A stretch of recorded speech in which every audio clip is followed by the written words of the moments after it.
Gate piece தராங்க அந்த item நல்ல புது புதுசாக இருக்குது கைக்கு மீனாக இருக்குமே. மீன் வாய்க்குள்ளே போக போகிறோம். அது என்ன செத்து போச்சா உயிரோட தான் இருக்கா அந்த ஆமை? இந்த ஆமை செத்து போச்சா உயிரோட தான் இருக்கா? பாப்கார்ன் உப்பு தானே? ஆமாம். அது மட்டும் எப்படி சாப்பிட்டுச்சு? பாப்கார்ன் சாப்பிட்டுச்சா? நாங்கள் பாப்கார்ன் போட்டோம். எங்கே? சரி உள்ளே கந்தாச்சு. இது என்னதுடா? எது?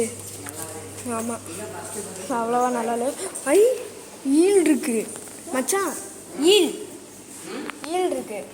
எலக்ட்ரிக் இதாண்டா அந்த கடிச்சிச்சுன்னா ஷாக் இதான் அந்த ஷாக் அடிக்கிற டைப். அப்போடி அப்போலோ ஷார்க்கா? ஹாஸ்பிட்டல் ஷார்க்கு போல. நல்லா அதே தாண்டா, எல்லாம் அதே மீன் தான் வருது. இங்கே மீனே காணோம். மீனே காணோம்டா. போ இல்லை எல்லாம் அங்கே பார்த்துருக்கேன். எல்லாம் பார்த்து தான் வருது. ஆனால் இங்கே நல்லா இருக்கிறது இந்த ஈலும் இந்த மருத்துவம் செய்கிற ஹாஸ்பிட்டல் மீனும் தான்.